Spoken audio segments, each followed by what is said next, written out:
Magandang araw po sa inyo Kuya Bari, pati na rin po sa inyong mga masusugid na tagapakinig. Itago niyo na lang po ako sa pangalang Laura. Ang kwentong ibabahagi ko po sa inyo ngayon ay isa sa hindi ko malilimutang karanasan bilang isang kumadrona sa dating lugar namin kung saan ako noon dating naninirahan. Nakatira po ako noon sa probinsya ng Masbate. Isa sa pinagkakakitaan ko po noon sa lugar na iyon ay ang pagpapaanak sa mga buntis o ang pagiging isang kumadrona. May kalayuan po kasi ang lugar namin sa ospital at wala ring sapat na pera ang mga tao noon upang manganak sa ospital dahil masyadong mahal ang kanilang ibabayad. Kaya naman, ang mga buntis sa lugar na iyon ay tanging sa akin lamang po umaasa. Bukod sa mababa lang po ang singil ko sa kanila, ay hindi na rin sila mahihirapang bumiyahe pa patungong ospital dahil ako pa mismo noon ang nagpupunta sa bahay ng manganganak. Kilala po ako noon sa lugar namin bilang isang magaling na komadrona. Kaya naman, marami po talaga ang kumukuha sa akin araw-araw. Halos sunod-sunod ang pumupunta noon sa bahay ko upang kunin ako para magpaanak sa kanila.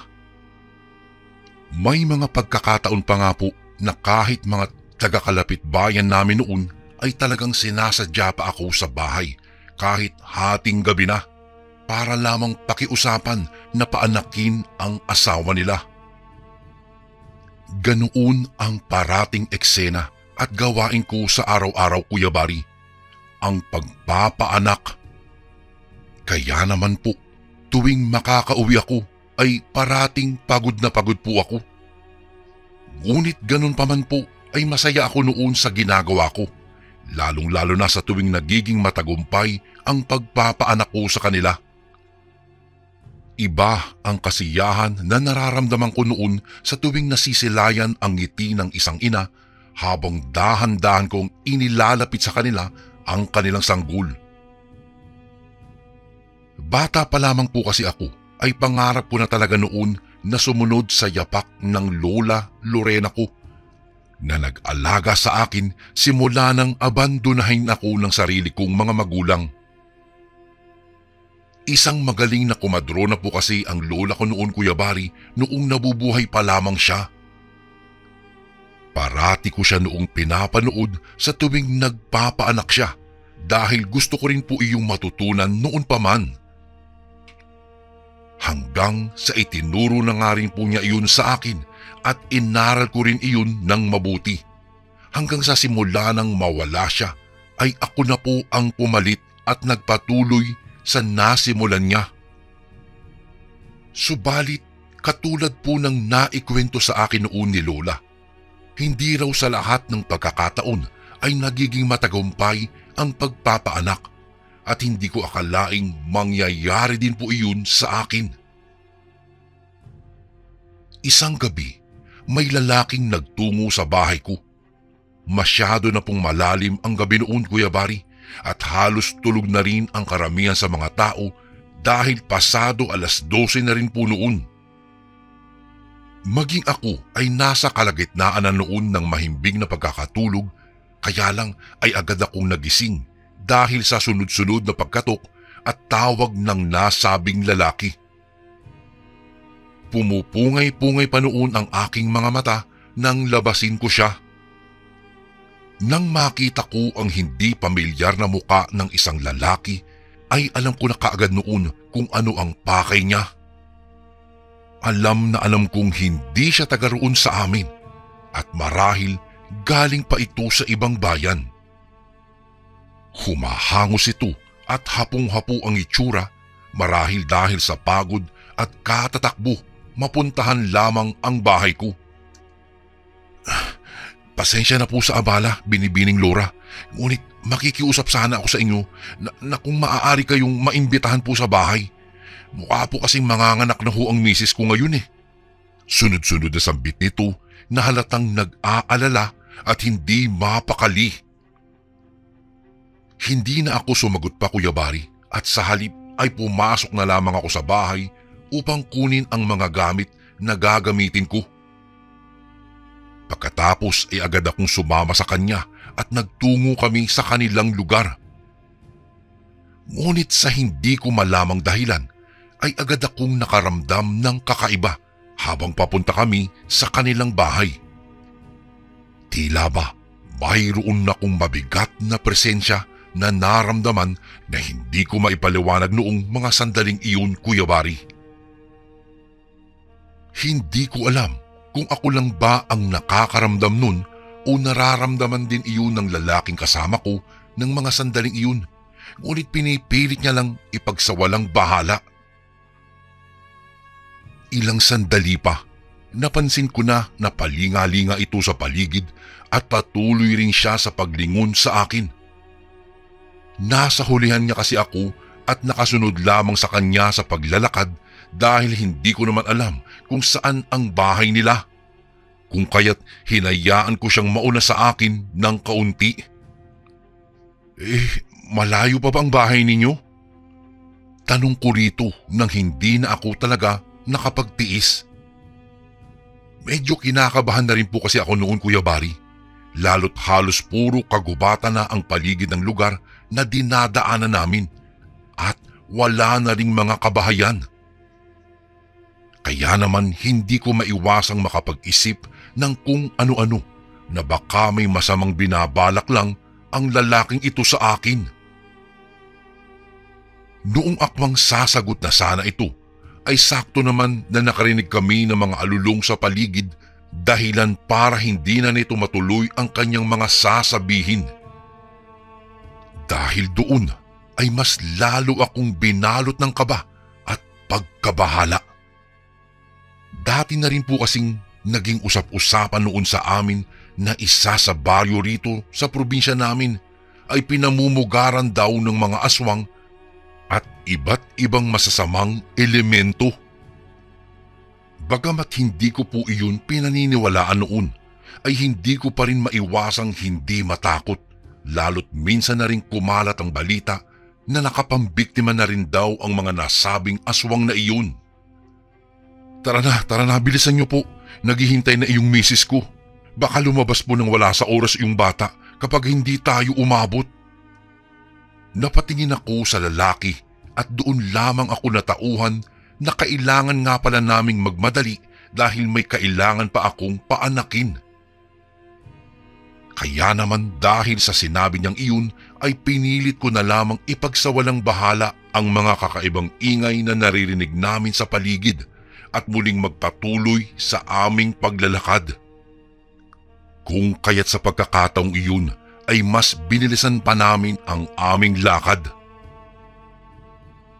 Hindi nagtagal, huminto siya sa tapat ng nag-iisang bahay sa dulo. Maliit lamang iyon at halatang medyo luma na po. Iginiya niya ako papasok sa loob at bumungad sa akin ang isang nakahilatang babae sa isang maliit na papag habang hawak-hawak ang kanyang umbok na tiyan. Halata ang paghihirap ng kanyang mukha dahil pinagpapawisan na rin ito. Kaya naman wala po akong sinayang na sandali at dali-dali ko nang nilapitan ang babae. Inalalayan ko siyang makahiga at sinimulan ko ng silipin kung malapit na ba ang bata lumabas. Ngunit nang hindi ko pa matanaw ang ulo nito, ay inutusan ko na muna ang buntis na umiri habang tinutulak ko naman pababa ang kanyang tiyan upang mas lalong mapabilis ang paglabas ng bata sa kanyang sinapupunan.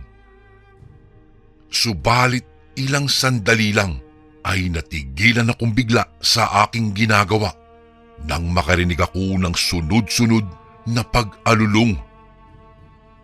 Mas malakas na ang mga iyon kumpara kanina, kung kaya't muli akong binalot ng pagkabahala. Hindi ko maintindihan noon ang kakaibang pakiramdam na hindi ko po maipaliwanag. Maging ang mga kamay ko ay nanginginig na rin. Ano po? Ano pang hinihintay niyo po? Paanakin niyo na po ang misis ko. Singhal ng lalaki sa akin na hindi ko na malayang nakalapit na pala noon sa tabi ko. Dahil doon ay bigla akong natauhan at muling ipinagpatuloy ang ginagawa kahit may pakiramdam na akong tila hindi magiging maganda ang kahihinatnan ng mga susunod na mangyayari. Sunod-sunod kasi noon ang naging pag-alulong ng mga tila hayop na nasa labas. Para bang nakikipagkompetensya sila sa lakas ng ingay na ginagawang pag-iri ng buntis. At sa hindi malamang dahilan ay parang hirap na rin noon ang buntis na mailabas ang kanyang sanggol kahit anong lakas ang pag-iri na gawin nito. Ilang sandali pa, muli akong natigilan nang bigla na lamang lumiwanag ang paligid. Napalingon ako sa labas ng bintana kung saan mula roon ay tanaw na tanaw namin ang buwan. Nanlaki ang aking mga mata nang makitang nag-iba ang kulay noon. Ang dapat sana'y kulay puting buwan ay bigla na lamang unti-unting nagkulay pula. Muli kong ibinalik ang aking tingin sa buntis nang makarinig ako ng pag-iyak ng sanggol. Sinyales na nakalabas na ito sa sinapupunan ng kanyang ina. Hindi maaari. Mabilis akong napalayo habang nakapako ang aking tingin sa sanggol na noon ay patuloy lamang sa pag-iyak na parang isang normal lang na bata. Kaya naman agad na nagtaka ang mga magulang nito kung bakit ako lumayo na tila takot na takot. Bakit hindi na naituloy pa ng ina ang kanyang mga sasabihin nang marinig namin ang matunog na pag-unat-unat ng sanggol sa kanyang katawan? Pare-pareho kaming natigilan habang gulat na napatingin sa sanggol. Hindi nagtagal ay dahan-dahan nang itong nagpalit ng anyo. Mula sa pagiging isang maamong bata ay bigla na lamang itong naging isang nakakatakot na tiyanak. Napakunot ang noo ng mga magulang ng bata sa halatang hindi makapaniwala sa kanilang mga nasaksihan. Habang ako naman ay natulala lamang sa gilid at hindi malaman kung ano ang aking gagawin. Maya-maya pa, nagsimula nang bumangon ang bata. Namumula ang mga mata nito habang inililibot ang kanyang paningin sa amin. At ganun na lamang ang paninindig ng balahibo ko nang magtama ang mga mata namin. Akmang tatakbo na sana po ako palabas ng bahay bago pa man niya maisipang atakihin ako. Ngunit hindi ko na naituloy pa ang aking binabalak nang bigla ko na lang maramdaman ang mabigat na bagay na tila kumandong sa aking likuran. Dahan-dahan akong napalingon sa aking likuran upang tignan kung ano ang mabigat na bagay na iyon at ganoon na lamang ang pagkataranta ko nang bumungad sa akin ang nakakapanghilakbot na mukha ng tiyanak. Napahiyaw ako sa labis na pagkataranta at takot habang patuloy siyang itinataboy. Hindi naman nagtagal ay tinantanan niya rin ako. Iyon nga lang ay sunod naman itong pinuntirya ang kanyang sariling ama. Ngunit nang magtama ang paningin nila, ay saglit na napahinto ang tiyanak habang pinagmamasdan ng maigi ang lalaki na parang kinikilala ito. Ang buong akala ko noon, Kuya Bari, ay hindi na ito aatake dahil alam niyang ama niya ang lalaking iyon. Subalit nagkamali pala ako, Kuya Bari. Totoo nga na walang kinikilalang sariling kadugo ang mga masasamang elemento sapagkat kahit maging sariling niyang kadugo ay magagawa nilang patayin, mapunan lamang ang tawag ng dugo at laman na bumabalot sa kanilang mga katawan. Napapikit na lamang po ako noon dahil sa karumal-dumal na pangyayaring aking nasaksihan. Napakabilis ng pangyayari.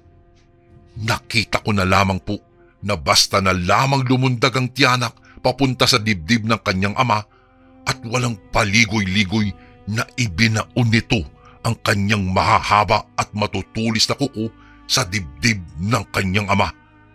At mula sa butas na iyon ay dinukot nito ang kanyang puso na para bang may kinuha lamang na isang pangkaraniwang bagay mula sa loob. Tumulo ang masaganang dugo ng lalaki kasabay ng dahan-dahang pagbagsak ng katawan nito sa sahig na wala ng buhay. Napasigaw ang asawa nito na hanggang noong mga sandaling iyon ay hindi pa rin nakakabawi ng lakas, kung kaya't nakahilata pa rin sa maliit nilang papag na gawa sa kahoy at walang ibang magawa kung hindi ang tanging umiyak na lamang nang masaksihan ang sinapit ng kanyang asawa mula pa mismo sa kamay ng kanilang sariling anak. Maging ako man din ay hindi talaga makapaniwala sa mga pangyayari kahit nasaksihan ko mismo iyon sa sarili kong mga mata. Ni sa panaginip ay hindi ko akalaing makakasaksi ako ng ganoong klasing karumal-dumal na pangyayari. Lalo pa nang makita ko kung papaano takam na kinakain ng tiyanak ang puso ng kanyang sariling ama. Ang buong akala ko ay iyon na ang pinakanakakakilabot na karanasan na nasaksihan ko. Ngunit hindi pa pala iyon doon magtatapos, Kuya Bari. Dahil matapos patayin ng tiyanak ang kanyang ama, ay binalingan naman nito ang kanyang ina na nakahilata pa rin at mabilis na dumamba ito sa kanyang kinaroroonan. Ngunit bago pa man nito magawa ang balak nitong patayin din ng kanyang sariling ina katulad ng ginawa niya sa kanyang ama, ay mabilis na akong kumilos upang ipagtanggol at tulungan ang babae. Sakto naman na may nakita akong isang malaking 2x2 na kahoy sa bandang gilid ng kanilang bahay, kung kaya't agad kong kinuha iyon at patakbong lumapit sa tiyanak at malakas kong ipinalo sa kanyang likuran. Ang buong akala ko ay makakatulong iyon upang manghina ang tiyanak at mawala ng malay dahil sa lakas ng pagpukpok na ginawa ko.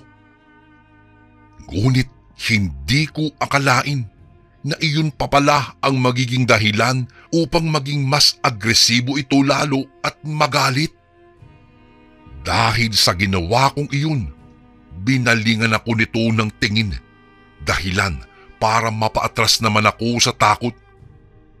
Tila ba hindi man lang nito ininda ang pagpalo na ginawa ko kanina? Dahan-dahan itong nagsimulang maglakad papalapit sa aking pwesto habang patuloy naman ako sa aking pag-atras. Bagamat hawak ko pa rin noon sa aking kamay ang kahoy na ipinukpok ko sa kanya, ay pakiramdam ko wala pa rin akong laban sa oras na umatake siya sa akin, lalo't tila hindi nga siya nasaktan kanina. "Huwag ka lalapit!" banta ko rito habang nakatutok pa rin sa kanya ang kahoy na hawak ko sa pagbabakasakaling matatakot ito. Subalit kabaliktaran lamang ang nangyari. Biglang lumundag siya sa akin at noong subukan kong umiwas ay nawalan lamang ako ng balanse dahilan para mapaupo ako sa sahig. Doon na niya ako sinimulang sakmalin gamit ang kanyang mga mahahabang kuko na nag-iwan ng galos sa aking balat dahil hindi ko na iwasan ang mga iyon. Subalit hindi ko na hinintay pa ng mas malala pa roon ang magawa niya sa akin. Noong makahanap ako ng tamang tiyempo ay marahas kong dinakma ang leeg nito at sinakal ko siya. Nakita ko naman kung papaano nahirapan sa paghinga ang tiyanak, kung kaya't hindi ko siya noon binitawan at mas lalo ko pang hinigpitan ang pagkakahawak sa liig nito. Subalit agad din akong natigilan at napabitaw sa kanya nang marinig ko na bigla na lamang itong umiyak na tila isang ordinaryong sanggol. Ang kanyang mga mapupulang mata at nakakatakot na hitsura ay bigla na lamang ding napalitan ng nagsusumamong tingin, dahilan para mapalitan ng awa ang galit na nararamdaman ko ng mga sandaling iyon. Naku! Sambit ng kanyang ina, dahilan para mapatingin ako sa gawin niya. Mababaka sa mukha nito ang nagahalong tuwa at pagkabahala. At nang muli kong ibalik ang tingin ko sa sanggol na nasa harapan ko, ay bumalik nga ito sa pagiging isang ordinaryong bata. Ngunit ganun pa man, hindi pa rin noon nakampante ang loob ko dahil walang kasiguraduhan kung talagang hindi nga ba magiging tiyanak ang bata o baka naman talagang nagpapanggap lamang ito upang paglaruan kami. Nakiusap sa akin noon ang ina ng bata na dalhin ko ang sanggol sa kanya na siya namang ginawa ko kahit pa natatakot pa rin akong hawakan siya dahil baka bigla na lamang ulit itong magbagong anyo at maging isang tiyanak. At hindi nga po ako noon nagkamali.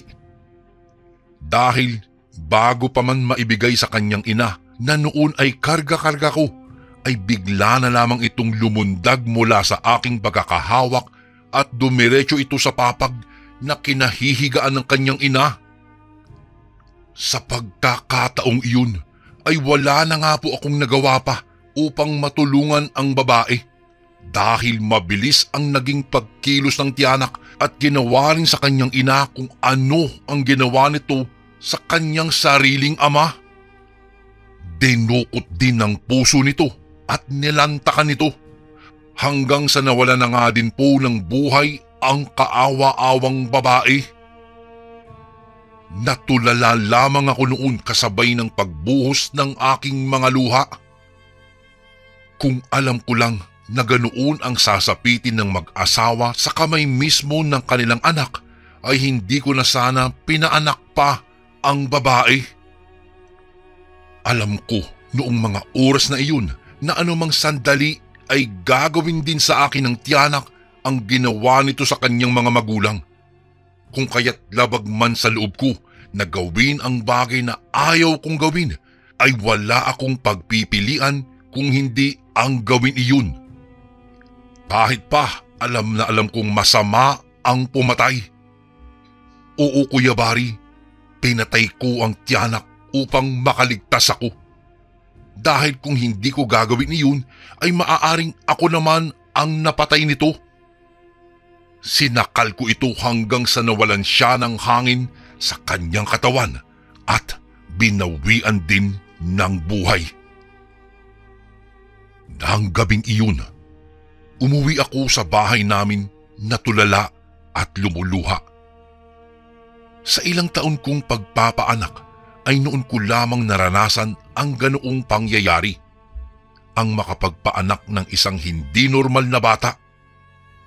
Kaya naman, ipinangako ko noon na iyon na ang huling beses na magpapaanak ako at iyon na rin ang huling sanggol na hahawakan ko dahil hindi ko na yata kakayanin pa sakaling maulit pa ang ganoong pangyayari. Sadyang nakakatroma ang pangyayaring iyon na kahit sa kasalukuyan ay hindi ko pa rin magawang makalimutan. Kuya Bari, dito ko na po tatapusin ang aking kwento. Salamat po kung sakaling mabasa niyo po ito sa mga darating na araw. Lubos na gumagalang, Laura.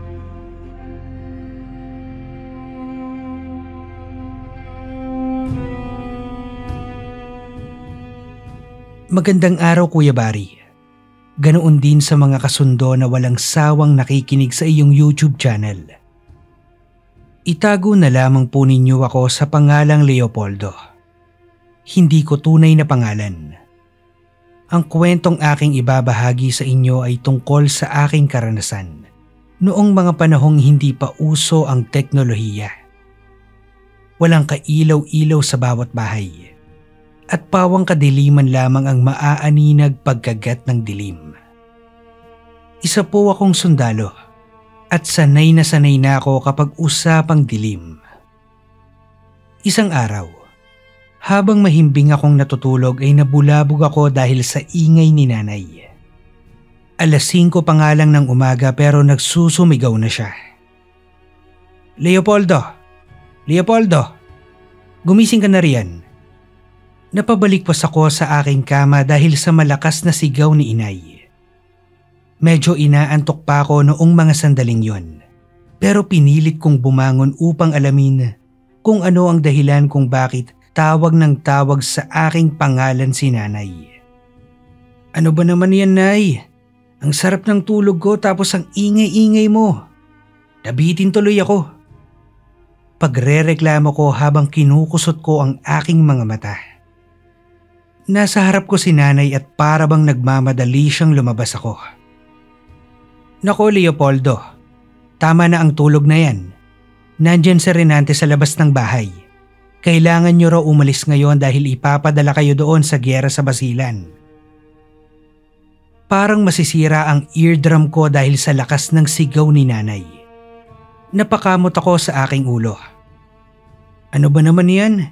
Kakabakasyon ko nga lang dito kahapon tapos aalis na naman. O sige, pakisabi kay Renante na lalabas ako maya-maya. Sabi ko kay nanay at kaagad naman siyang tumalima. Inayos ko na ang aking higaan at saka nagunat-unat. Nakagawian ko na kasi yon tuwing gigising ako ng umaga.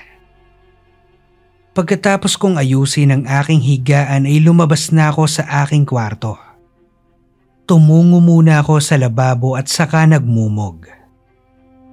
Maya-maya ay pumunta na ako sa labas.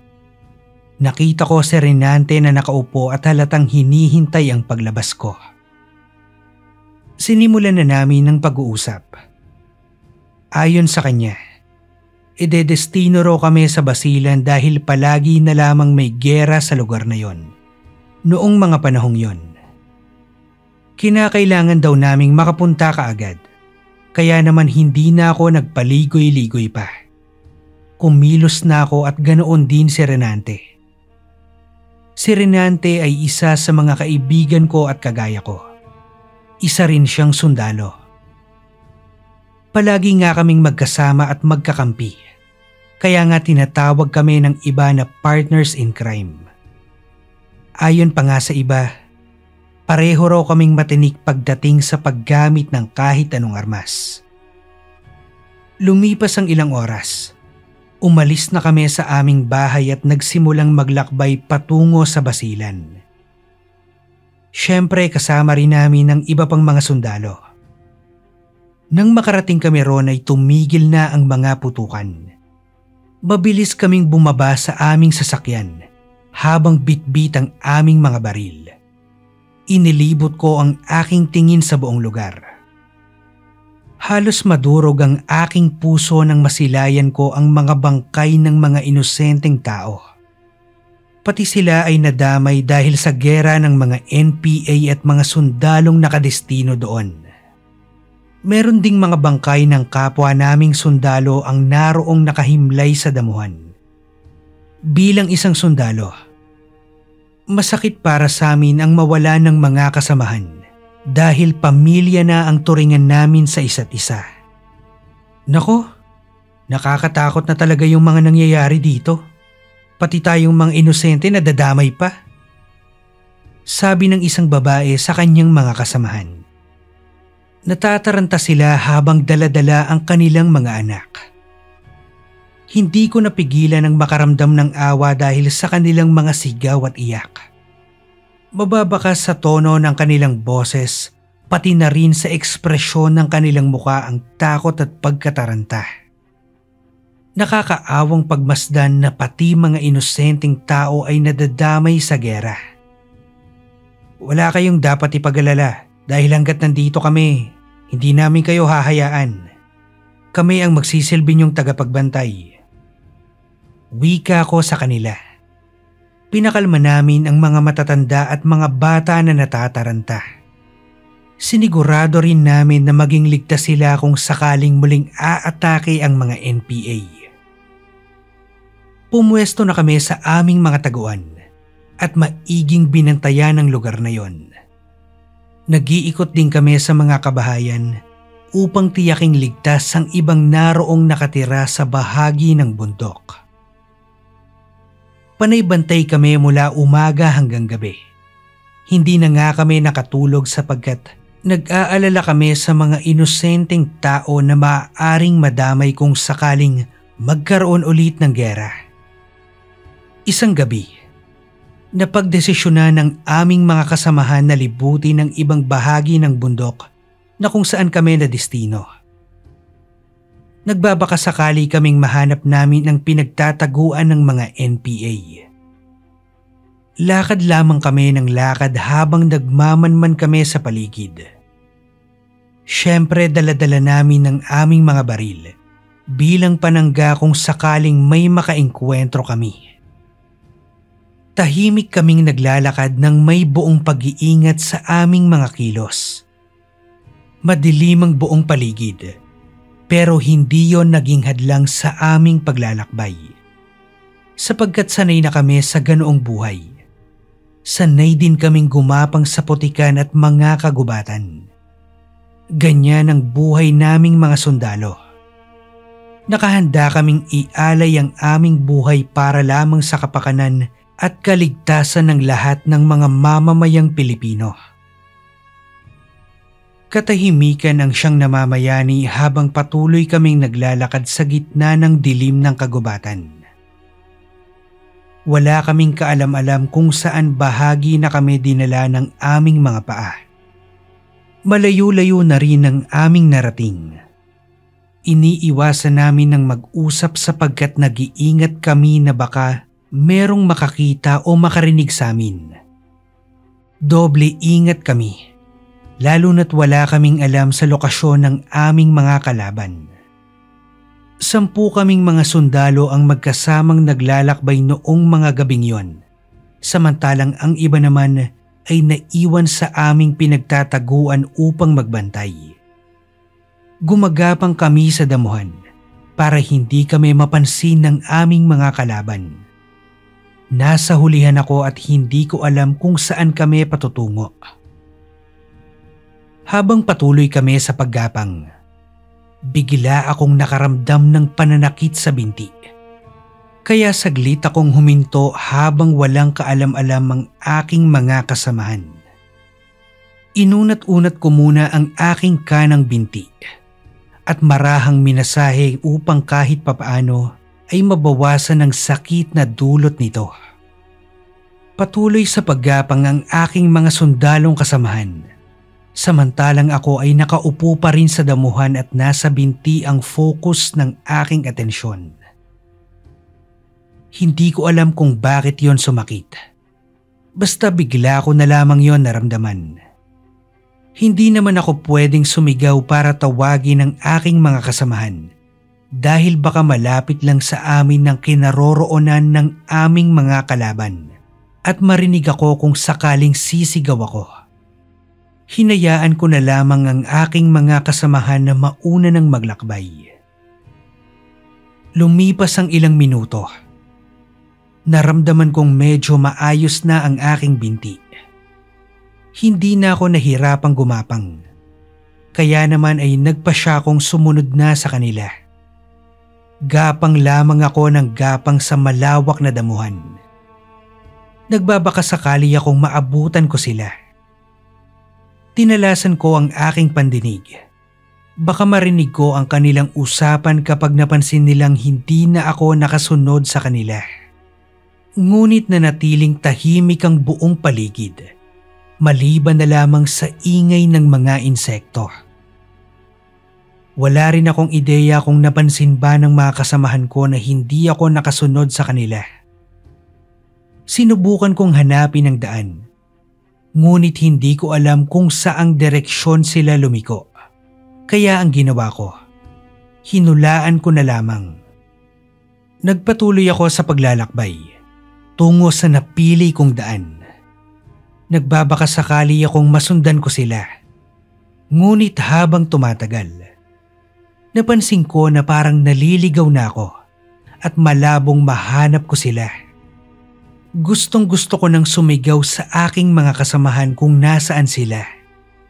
Subalit mas pinili kong manahimik upang hindi kami mapahamak. Dumaan ako sa naglalakihang mga punong kahoy at minsan nga ay nababangga pa ako. Sobrang dilim kasi ng paligid, kaya hindi ko alam kung anong mga pananim ang nasa unahan ng aking dinadaanan.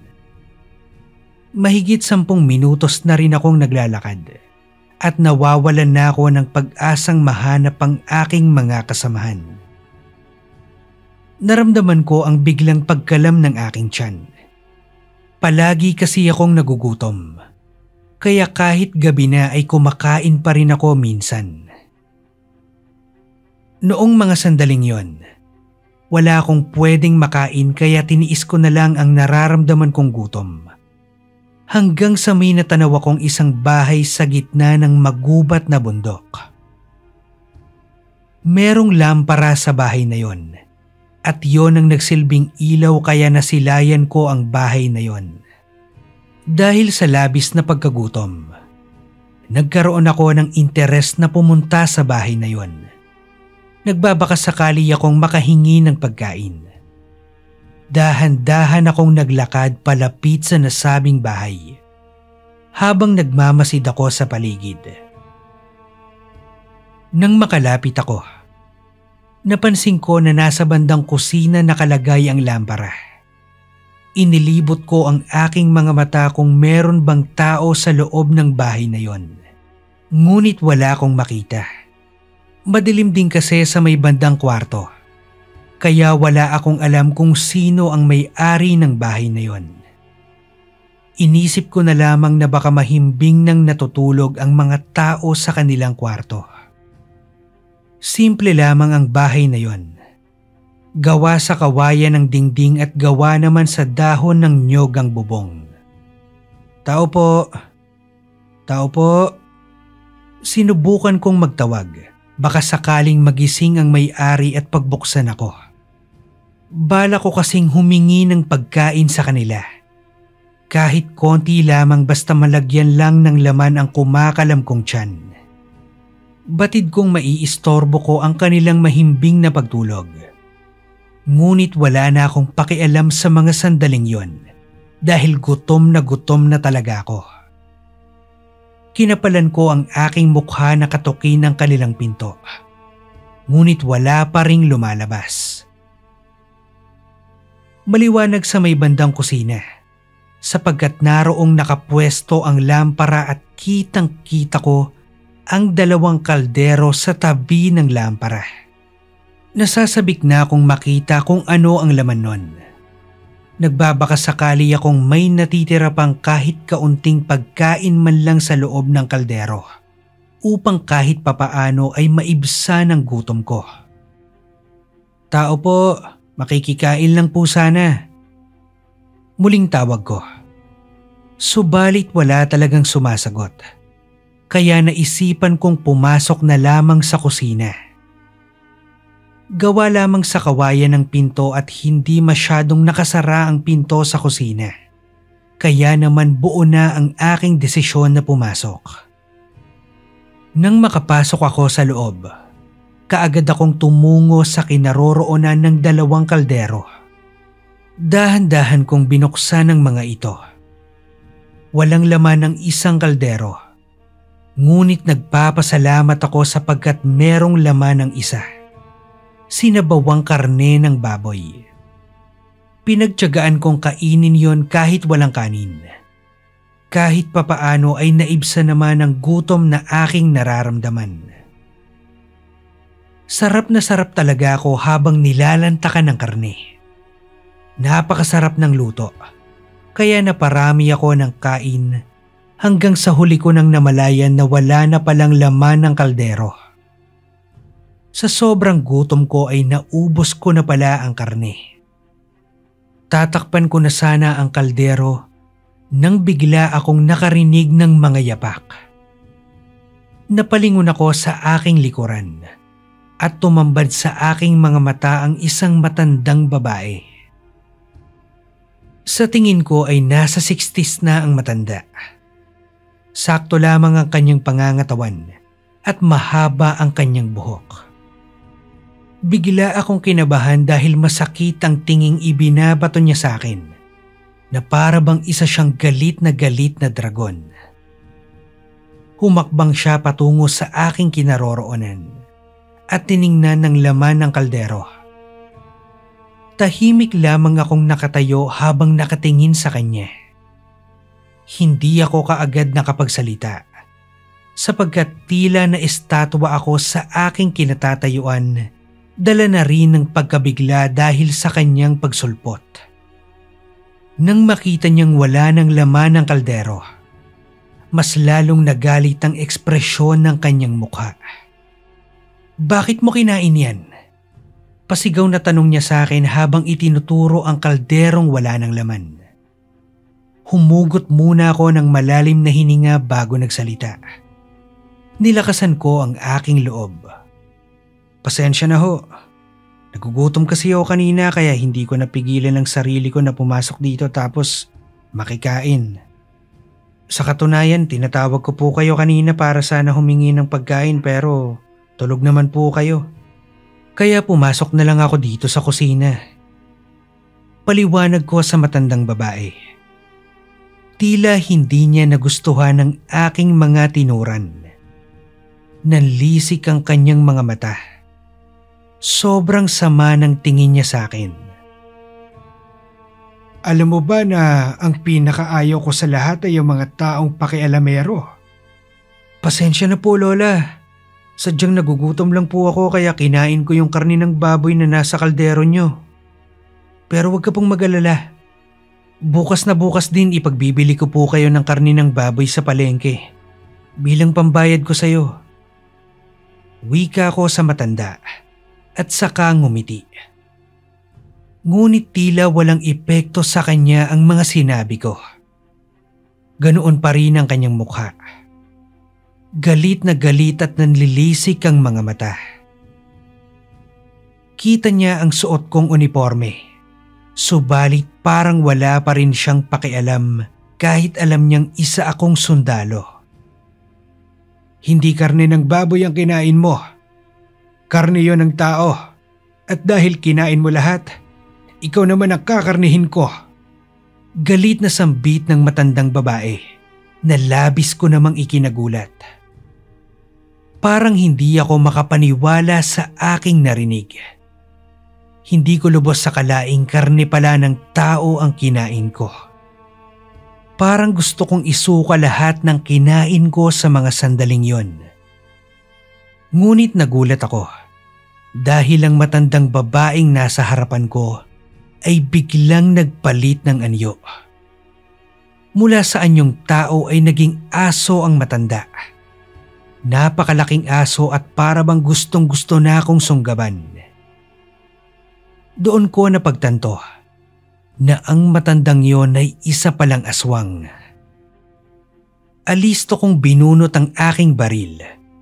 Ngunit mas mabilis pa sa kidlat na sinunggaban ako ng malaking aso. Mabuti na lamang makapal ang suot kong uniforme. Sinipa ko ang asong yon at saka napatalsik siya sa bandang gilid. Sinamantala ko ang pagkakataong yon upang sana'y tumakas. Ngunit laking gulat ko nang biglang nagpalit ng anyo ang aso. Isa na siyang matandang babae na magulo ang mga buhok. Nagbabaga ang mga mata. Matutulis ang mga kuko at pati na rin ang kanyang mga pangil. Napakapangit ng mukha ng aswang na yon. Kakilakilabot at nakapaninindig ng balahibo. Yon ang unang pagkakataong nakakita ako ng aswang. Inaamin ko na nakaramdam ako ng takot. Lalo na't magubat ang lugar na yon at wala ng iba pang bahay. Idagdag pa ang madilim na paligid. Iniisip ko na nasa bingit na ako ng kamatayan. Sinubukan kong barilin ng aswang, subalit hindi ito natamaan dahil napakabilis niyang kumilos at kay galing umilag. 3 beses na pumutok ang aking baril. Ngunit ni isang bala ay wala man lang tumama sa kanyang katawan. Natatakot na rin ako dahil baka narinig ng mga NPA ang putok na yon at kalabanin akong mag-isa. Natitiyak kong libingan ang kahahantungan ko kung sakaling makita nila ako. Nang hindi tumama ang aking baril sa katawan ng aswang, mabilis akong tumakbo palabas. Dumaan ako sa mga damuhan. Ngunit hindi ko alam kung anong mga bagay o pananim ang nakapalibot sa akin dahil sa sobrang dilim. Wala akong dalang flashlight, kaya medyo nahihirapan akong hanapin ng daan pabalik sa aming taguan. Habang tumatakbo ako at nangangapa sa daan sa gitna ng dilim, naramdaman kong nasundan ako ng aswang dahil bigla niyang hinigit ang aking damit. Dahil sa lakas ng kanyang puwersa ay napunit ang aking suot sa may bandang leeg at balikat. Ikinatumba ko rin ang kanyang biglang paghigit sa akin. Humugot ako ng malalim na hininga at saka inatake ang aswang. Buong lakas ko siyang pinagsusuntok. Ngunit napansin kong madulas ang kanyang katawan. Nahihirapan akong patamaan siya. Gusto ko sanang higitin ang kanyang mahabang buhok at kaladkarin siya sa damuhan. Subalit mas malakas pa siya kaysa sa akin at nahihirapan akong labanan siya. Sinubukan ko rin na muli siyang barilin. Ngunit mas lalo lang akong nahirapan dahil sobrang dilim ng paligid. Walang kaliwa-liwanag sa lugar na yon, kaya hirap na hirap akong labanan siya. Dahil sa tindi ng aming away, ay tumalsik ang aking baril sa direksyong hindi ko alam. Ilang beses na rin akong kinalmot ng aswang at gusto na niyang kagatin ng aking leeg. Mabuti na lang at naalala kong meron pala akong dalang kutsilyo. Kaagad kong kinuha ang kutsilyo mula sa loob ng aking bulsa at pinagsasaksak ang aswang. Ang buong akala ko ay mapapatay ko na yon. Ngunit nahirapan akong patamaan siya dahil inaagaw niya sa akin ng hawak kong patalim. Nagkasugat-sugat na rin ang aking mga kamay, bunsod ng matindi naming agawan. Bawat isa sa amin ay walang balak magpatalo. Umaapoy ang aking galit dahil sa kanyang ginagawa sa akin. Pakiramdam ko ay parang nawawalan na ako ng lakas noong mga sandaling yon. Lalo na't ilang beses niya akong kinakalmot sa muka. Naramdaman ko ang paghapdi ng aking muka, maging ang pagbulwak ng dugo mula sa preskong sugat nito. Mas lalo akong nagalit sa aswang. Parang gustong-gusto ko na talaga siyang karnihin, Kuya Barry. Nakapanggigigil ang ginagawa niya sa akin. "Demonyo ka! Tigilan mo na ako!" Pagsusumigaw ko sa kanya. Ngunit humahalakak lamang siya na para bang tawa ng isang demonyo. Halata sa kanyang tawa na natutuwa siya sa kanyang ginagawa sa akin. Dumating na rin kami sa puntong nasa ilalim na niya ako at siya ay nasa ibabaw. Dama ko ang kanyang pangil na nagnanais ng sunggaban ang dugo sa aking leeg. Ngunit patuloy kong ginagamit ang natitira kong lakas upang pigilan siya sa kanyang plano. Patuloy akong lumalaban dahil wala naman akong balak na magpatalo. Lalo na't ayaw kong bangkay na lamang ang masisilayan ng mga pamilya ko. Ginawa ko ang lahat upang iligtas ang aking sarili mula sa kademonyohan ng matandang aswang na yon. Sa tuwing dumidikit ang kanyang matutulis na pangil sa aking leeg, Sinasaksak ko ng kutsilyo ang kanyang likod. Kaya naman bigla siyang nawawala sa focus. Kaagad niyang inaagaw ang hawak kong kutsilyo at mas lalo ko yung idiniin sa kanyang likod. Kinagat niya rin ang aking braso at muling pinagkakalmot ang aking muka. Batid kong galit na siya sa akin dahil sa ginawa ko sa kanyang likod. Kaya ginantihan niya ako ng kagat sa braso at kalmot sa mukha. Napahiyaw ako sa labis na sakit nang maramdaman ko ang kanyang mga pangil sa aking braso. Bumubulwak na rin ang dugo mula rito at kahit nagsusumigaw na ako ay hindi niya pa rin ako tinitigilan. Doon ko na naramdaman na parang nasa bingit na ako ng kamatayan at hindi ko na talaga alam kung ano pa ba ang dapat kong gawin upang makatakas ako sa kanyang mga kalmot at kagat. Sigaw na ako ng sigaw ng tulong nun. Patuloy akong nagsusumigaw dahil sa labis na sakit na dulot ng kanyang kagat. Hindi ko alam kung may nakakarinig ba ng mga sigaw ko nung mga oras na yon. Hindi niya pa rin ako tinatantanan at palagay ko ay parang mapuputol na ang braso ko. Nawawalan na rin ako ng pag-asang makauwi ng buhay. Pakiramdam ko ay doon na magtatapos ang kabanata ng aking buhay. Ngunit sa isang iglap ay tila biglang nagkaroon ng milagro ang lahat. Akmang ipipikit ko na sana ang aking mga mata at tuluyan ng susuko nang biglang nagkaroon ng kaunting liwanag sa paligid. Inilibot ko ang aking mga mata at natanawang ilaw na nagmumula sa isang flashlight. Ikinagulat ng aswang ang liwanag na yon. Kaya naman bigla itong bumitaw mula sa pagkakahawak sa akin. At dahan-dahan niyang inalis ang kanyang mga pangil sa aking duguang braso. Kagaya ko ay inilibot niya rin ang kanyang paningin sa buong paligid. Nagtataka ko kung sino ang may-ari ng flashlight na yon. Muli akong humingi ng saklolo. Nagbabakasakali akong matulungan ako ng taong nagmamay-ari ng flashlight. Maya-maya ay biglang itinutok nito ang malaking flashlight sa aming dalawa ng aswang. Tanaw ko ang nagbabagang mata ng katabi kong aswang at tila gulat na gulat sa liwanag. Duguan ang kanyang mga pangil at napakapangit ng kanyang muka. Leopoldo! Leopoldo, ikaw ba yan? Isang pamilyar na boses ang aking narinig mula sa may-ari ng flashlight. Kilalang kilala ko ang boses na yon at yon ay ang boses ni Renante, ang kaibigan kong sundalo. Oo, ako to. Tulungan niyo ako.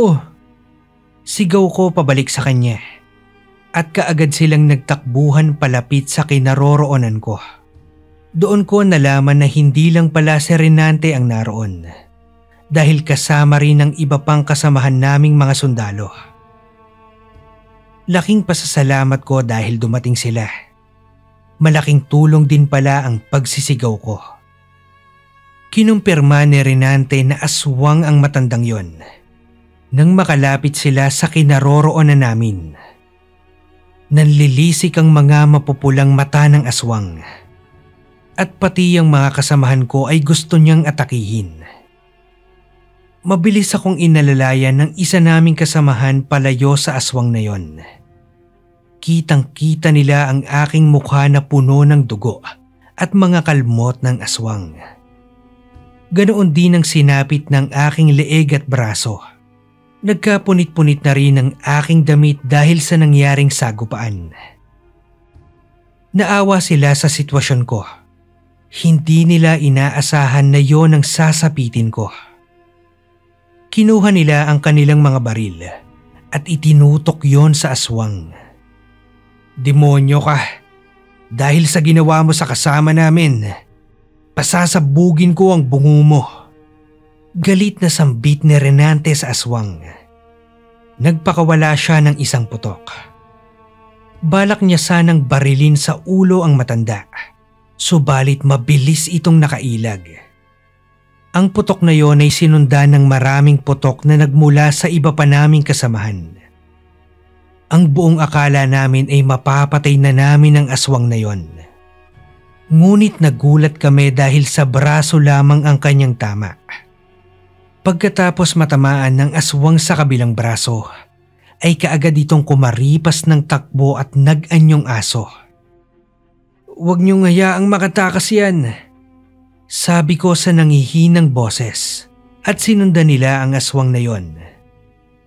Naiwan ako sa damuhan kasama ang isa naming kasamahan. Nangihina na kasi ako kaya hindi ko sila nasamahan. Dala-dala ni Renante ang flashlight habang hinahabol nila ang aswang. Hanggang sa malayo na ang kanilang narating. Mahigit 30 minutos ang lumipas bago sila nakabalik.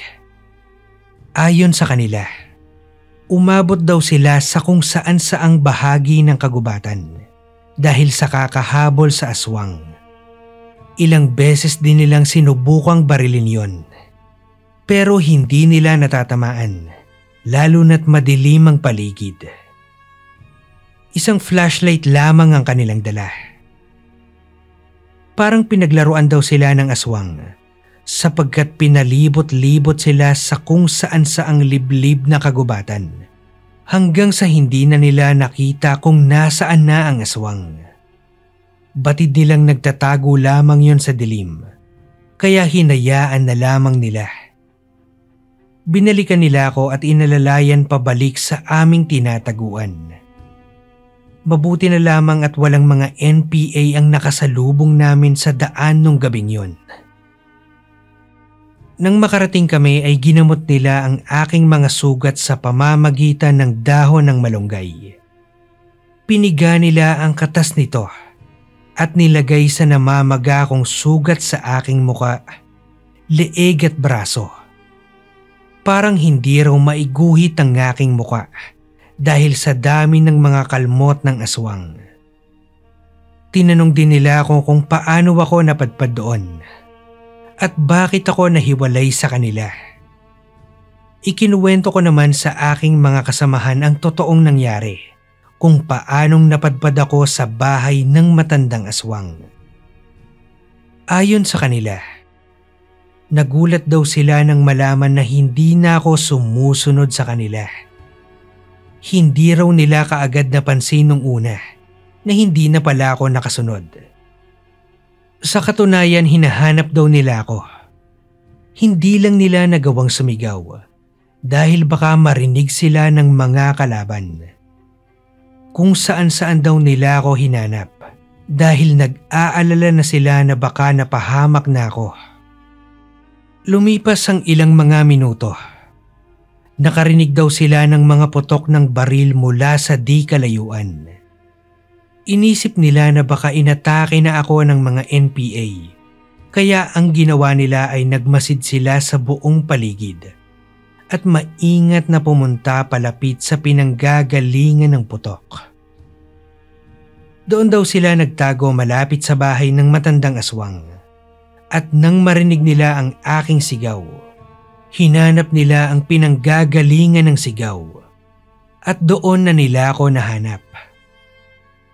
Laking pasasalamat ko sa kanila, Kuya Barry, dahil kung hindi sila dumating, baka wala na akong buhay. Wala na kasi akong lakas nung mga sandaling inaatake ako ng aswang. Akala ko nga ay yun na ang katapusan ko. Mabuti na lang na-rescue ako ng mga kasamahan ko. Nang sumapit ang umaga ay binalikan namin ang bahay ng aswang. Ngunit hindi na namin nakita ang matandang babae. 3 beses kaming pabalik-balik doon. Subalit ni anino niya ay wala na talaga kaming nakita. Siguro nagpakalayo-layo na siya dahil nalaman namin na isa siyang aswang. Sa bawat mga nakikinig dyan, mag-ingat tayo sa mga taong hindi pa natin lubusang kilala upang hindi tayo mapahamak. Hanggang dito na lamang ang aking kwento. Salamat po, Kuya Barry.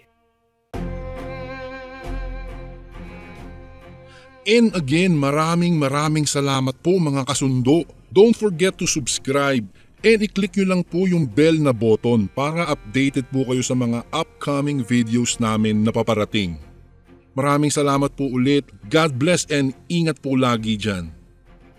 Ito po si Kuya Barry at ako ang Sundo.